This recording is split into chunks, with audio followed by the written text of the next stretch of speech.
E o vídeo de hoje tem o objetivo de inspirar você a não desistir.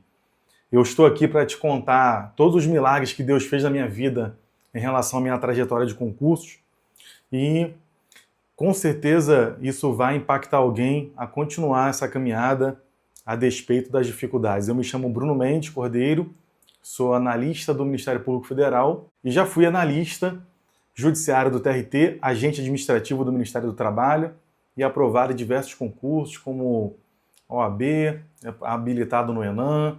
E eu estou te contando isso só para te dizer que não foi a minha trajetória no concurso não foi um acidente, foram muitos anos de dedicação, mas eu não tenho dúvidas de que toda dedicação não seria suficiente se não fosse Deus permitindo e me abençoando da forma como me abençoou e permitindo que eu alcançasse essas conquistas, que para mim sempre foram conquistas impensáveis pela seguinte razão. Talvez isso seja um fato que você não conheça a meu respeito, embora você seja meu seguidor ou não. Se você não é, se inscreve aqui no canal, porque o objetivo aqui é falar sobre concurso público de uma forma realista, leve e honesta, te ajudando a ser mais um na posse, claro, sem desprezar o aspecto motivacional e buscando sempre a nossa saúde espiritual, porque o concurso é apenas um projeto e não é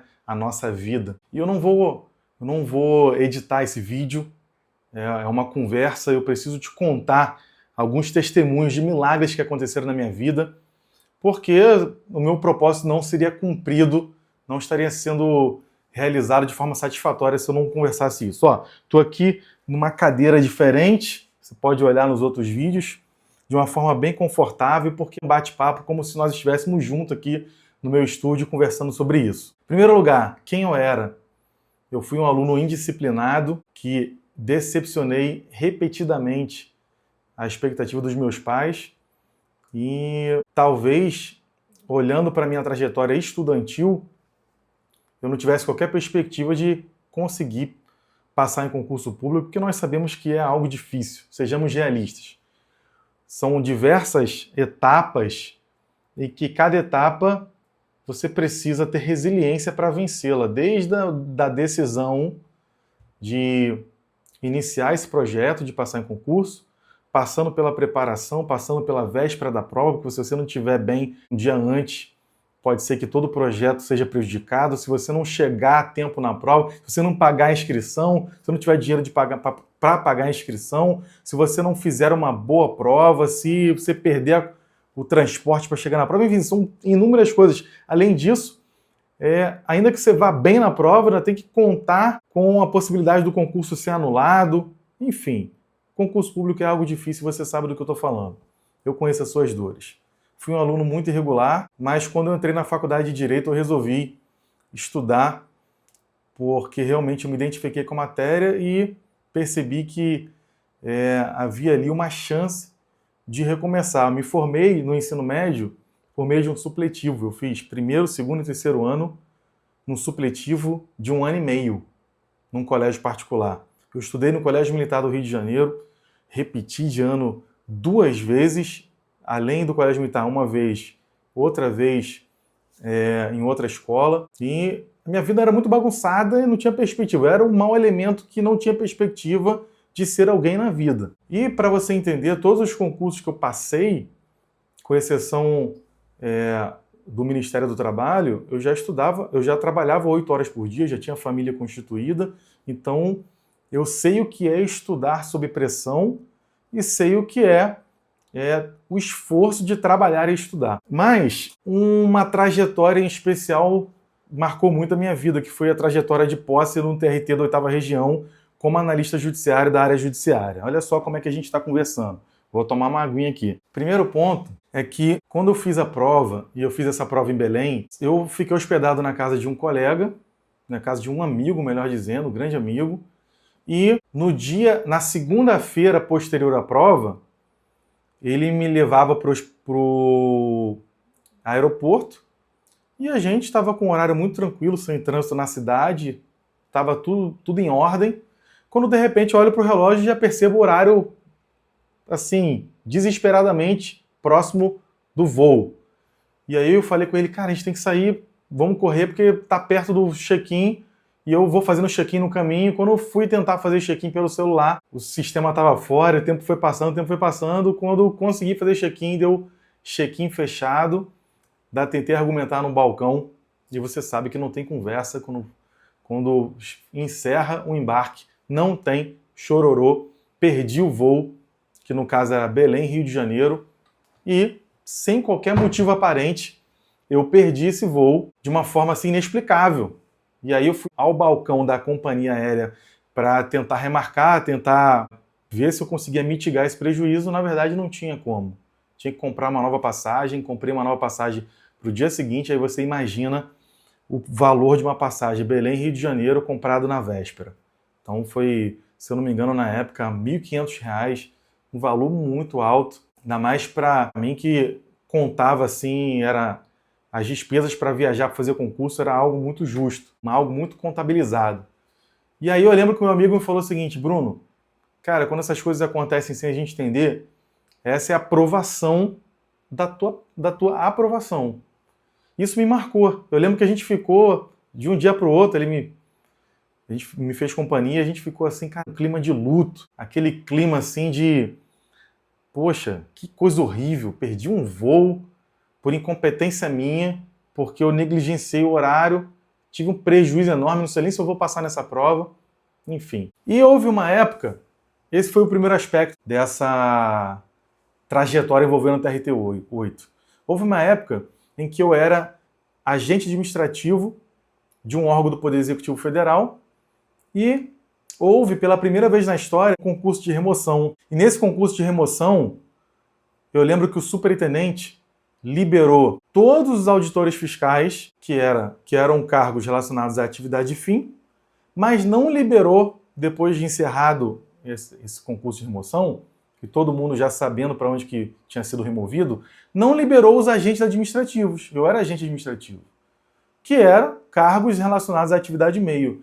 Isso gerou uma indignação generalizada, porque falta de isonomia, por que libera quem trabalha na atividade fim do órgão e não libera quem trabalha na atividade meio sob o argumento de que vai prejudicar o andamento do órgão. E eu comecei a estudar a jurisprudência do STJ sobre isso, comecei a estudar a legislação com uma forma mais, assim, um viés mais prático, objetivando, se necessário, entrar em impetrar mandado de segurança.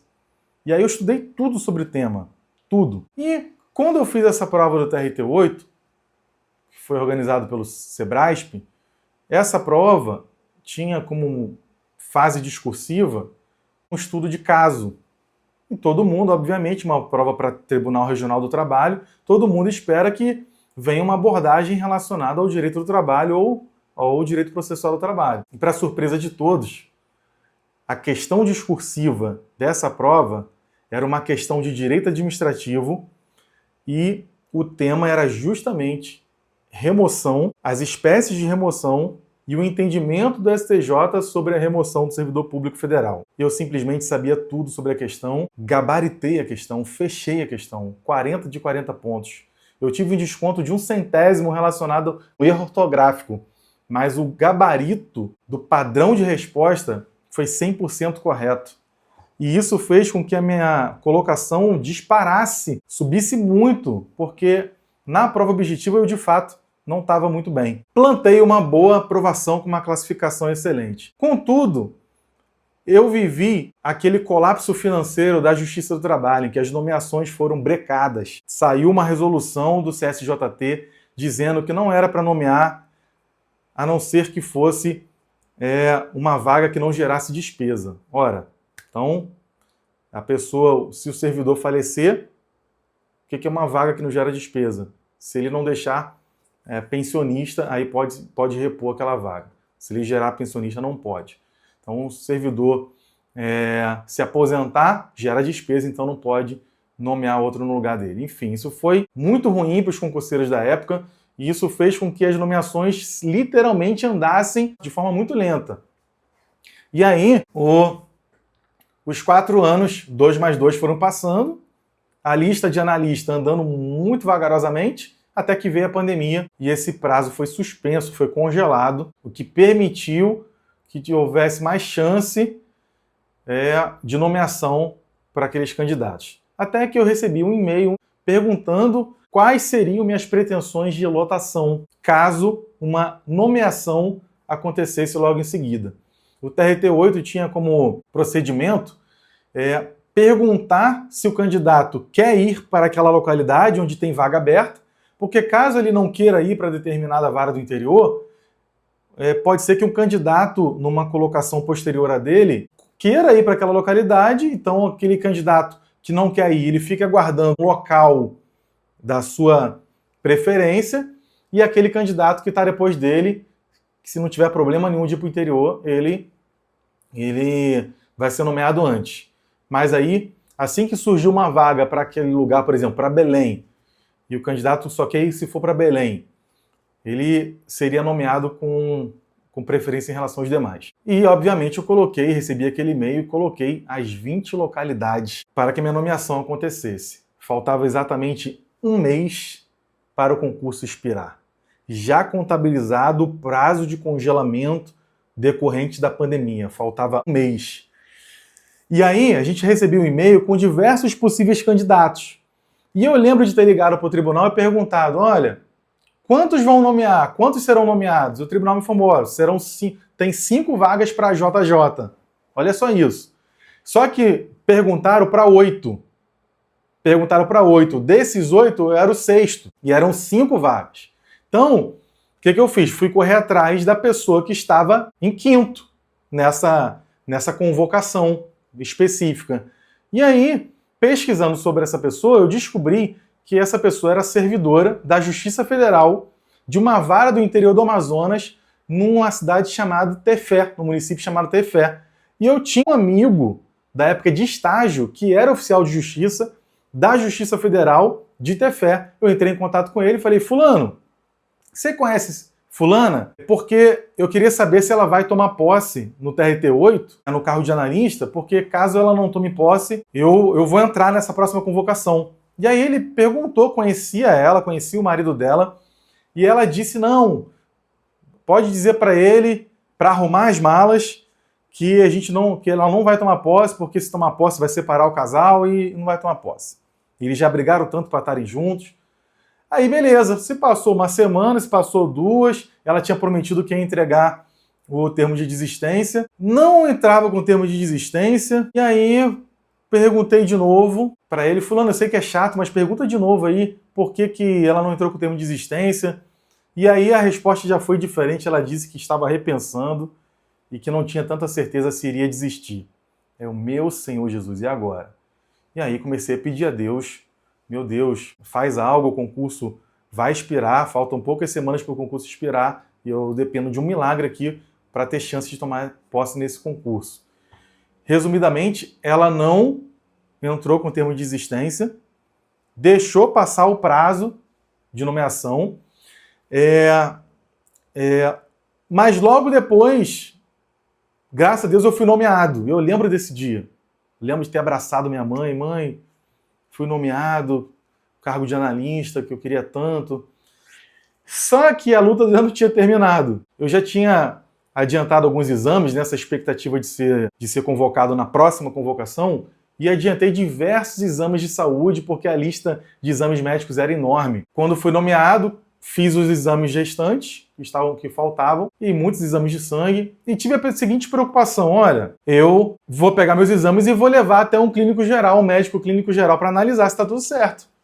E foi o que eu fiz. Fiz os exames de sangue, levei para o médico olhou, não, tá tudo bem, você tá apto. E reuni todos os exames, mandei para a junta médica do TRT, e eu lembro como se fosse hoje, que eu estava numa pizzaria, numa sexta-feira de noite, com passagem para Belém na segunda-feira seguinte, e eu estava sentado com os meus pais e recebi um e-mail dizendo o seguinte, candidato Bruno, o seu exame de sangue X deu um problema. Você precisa refazer esse exame e nos enviar. Isso na sexta-feira de noite. Aí eu respondi para o médico perguntando o seguinte, doutor, caso esse exame dê positivo, isso me impede de tomar posse? E aí ele respondeu, refaça os exames que nós iremos avaliar. Eu falei, meu Senhor Jesus, meu Deus, e agora? Isso foi na sexta seguinte. No sábado de manhã, eu fui refazer os exames, ele me mandou a guia por e-mail, fui refazer os exames, fui em 3 laboratórios distintos, era um exame com uma doença gravíssima, e aí eu comecei também a pesquisar, e agora? Mandado de segurança para tomar posse caso o exame de saúde revele que você está inapto. Olha só, fiz esse exame de sangue em 3 laboratórios diferentes e os 3 me disseram a mesma coisa. Bruno, esse exame ele precisa ser enviado para um laboratório de suporte, porque é um exame muito detalhado. E no mínimo 15 dias para ficar pronto. Aí eu falei, não tenho 15 dias, eu preciso de segunda-feira. Segunda-feira me apresentar no órgão onde eu vou tomar posse. Não tem como, Bruno, 15 dias. E aí eu fui para Belém do mesmo jeito, com todos os demais exames e com os documentos. Diploma, de graduação, pós-graduação, documentos pessoais, conta bancária que eu já tinha aberto. E cheguei lá no setor de gestão de pessoas do TRT8, na segunda-feira, muito bem atendido, pessoal, muita gente boa, e entreguei a minha documentação e foi dito o seguinte, Bruno, você precisa do laudo de apto da junta médica do tribunal. Esse laudo ele só vai ser emitido quando você entregar para o médico esse exame que ele pediu para você refazer. Então, vai para casa, quando o seu exame ficar pronto, você nos avisa, que a gente vai encaminhar para o médico, ou você encaminha para o médico, para que a gente possa marcar a sua posse. E aí, passou um dia, passou outro, eu estava hospedado na casa do mesmo amigo, onde anos atrás eu tinha feito a prova. Olha isso. Eu estava hospedado na casa do mesmo amigo. E aí, eu lembro que eu ia pro shopping, assim, ficava esperando o tempo passar, pedindo a Deus que o tempo passasse, de 15 em 15 minutos. Eu consultava no celular se o exame tinha ficado pronto, né? E aí as senhas já ficavam salvas, e eu começava pelo laboratório que tinha me dado o prazo um pouco menor. Um me deu tantos dias, outro me deu tanto. E aí, até que eu recebo uma ligação, passaram-se alguns dias, eu recebi a ligação do servidor do setor de gestão de pessoas, dizendo o seguinte, Bruno, cadê o exame? Eu falei, fulano, não está pronto. E aí ele disse, olha, a posse é uma posse coletiva, ela está agendada para amanhã, e infelizmente eu vou ter que riscar o seu nome aqui do termo de posse, porque não tem mais como esperar. E aí, quando esse exame ficar pronto, você me manda para ver se a gente marca outro dia para você.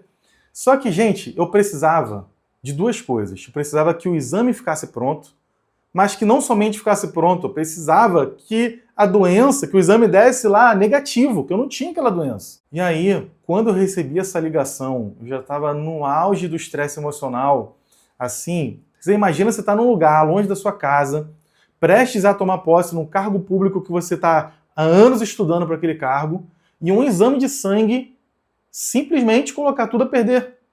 Sendo que você teve a preocupação de mostrar esse exame de sangue para o médico, antes de você chegar lá. Porque se o médico tivesse visto que aquele problema constava no meu exame, eu teria refeito, já teria corrido atrás disso, semanas antes. E aí, depois dessa ligação, eu desliguei o telefone, chorando. Eu dobrei meu joelho no chão e fiz uma oração muito simples, mas com toda a minha fé. Se eu pudesse encostar na minha fé naquele momento, eu disse, Senhor, eu preciso de 2 coisas. Eu preciso que esse exame fique pronto e eu preciso que ele dê negativo. E eu dependo totalmente de Ti nesse momento. Não tenho mais a quem recorrer, só o Senhor pode fazer algo. Chorando muito, joelho dobrado, mas fiz uma oração que durou apenas alguns segundos. E eu levantei. Tinha acabado de receber a ligação do RH. Quando eu levantei, eu resolvi, ainda enxugando as lágrimas, consultar mais uma vez. E aí eu comecei pelo laboratório que tinha me dado o prazo mais elástico. E aí eu percebi que quando eu cliquei para entrar com a senha e login, começou a demorar de uma forma que não demorava. E aí meu coração acelerou quando de repente aparece o PDF do exame dizendo negativo. Eu não tinha aquela doença, o exame ficou pronto logo depois da minha oração, Deus atendeu o meu pedido, porque Ele sabia que eu estava ali numa posição de total dependência dEle. E aí eu liguei de novo para o RH imediatamente, falei, fulano, não apaga o meu nome da lista de posse. Não apaga meu nome do termo de posse, porque aconteceu um milagre aqui. O exame está pronto, não tenho a doença, vou me mandar para o médico agora. Ele falou, Bruno, eu te espero aqui amanhã, tal hora. E no dia seguinte, eu tomei posse como analista judiciário da área judiciária do Tribunal Regional do Trabalho da 8ª Região, depois de muitos anos estudando e depois de esperar de uma forma muito paciente, mas ao mesmo tempo angustiada, todo o processo de nomeação que havia sido travado por uma questão política. E o que eu quero dizer com esse vídeo, o que eu quero te mostrar com essa história, é que Deus ele não ignora as suas dificuldades. Deus ele sabe o processo que você tem passado em relação ao seu projeto de concurso público. E aqui eu não estou te convidando a participar da minha religião, mas eu preciso te dizer o que Deus fez na minha vida. E isso não para por aí, eu tenho outros testemunhos que serão objetos de outros vídeos. Mas certamente esse foi um dos milagres que mais me marcou. E eu acredito que talvez seja isso que esteja faltando para você virar aquela chave que faz toda a diferença. Confiar mais em Deus, naquilo que está fora do seu alcance. Porque quando nós nos rendemos, quando nós reconhecemos que o passo seguinte não é possível dar sozinho, de maneira natural, porque tudo aquilo que é difícil, um homem disciplinado ele pode fazer, mas aquilo que é impossível, só Deus. E é essa mensagem que eu quero deixar para você hoje. Acredite que o impossível Deus pode fazer na sua vida. Não que ele seja um degrau para os seus propósitos, mas ele é alguém que se compadece das suas necessidades. Acredite nisso. Esse é um pouco do meu testemunho. Tenho certeza que você será impactado por ele e que o próximo testemunho pode ser o seu. Deus te abençoe e seja mais um na posse.